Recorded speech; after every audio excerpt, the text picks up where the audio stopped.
The clock on the wall showed a time that was far too late for Carrie to still be sitting in the office, and she put a hand to her mouth as she almost yawned. A long day of work just seemed to keep going, and she wished Mr. Curtis would hurry up and finish making the amendments to the document. She brought her gaze to him and saw him changing more as his pen flashed over the typed papers. Carrie glanced at the clock again, even though she knew the time. It wasn't exactly unusual for her to work late, but she'd never been in the office after 9 in the evening before, and suspected it would be some time yet before she left. She looked at her boss as he stood from the desk he was working at in the typing room and moved across to her. "That's it," he said.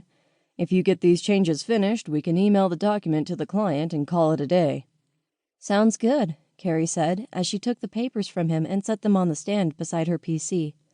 Mr. Curtis disappeared out the door, and she was glad he wasn't going to loom over her as she worked. She looked at the first page and sighed as she saw the amount of scoring out and new writing that was on it.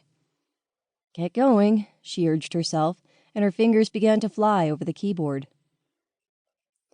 30 minutes later, she was printing out a new document. She grabbed it from the printer tray and took it along to her boss's office with the original. "Thanks, Carrie," he said. "Can you stick around until I have checked this?"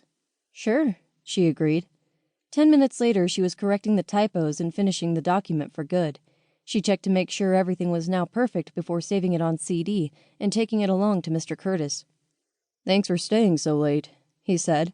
"I appreciate it. You can just come in at lunchtime tomorrow if you want." Carrie nodded her head and smiled. "I might just do that," she replied. "Is there anything else you need before I leave?" Mr. Curtis looked at his computer as he transferred the document from the CD. Once he was sure it was there, he pulled the disc back out of the tray and put it in his briefcase. "Nope," he said. "You can get going." "Are you coming?" she asked. Mr. Curtis shook his head. "I need to email this and then get in touch with the client, so I will be a while longer. You just get going. You've worked long enough today."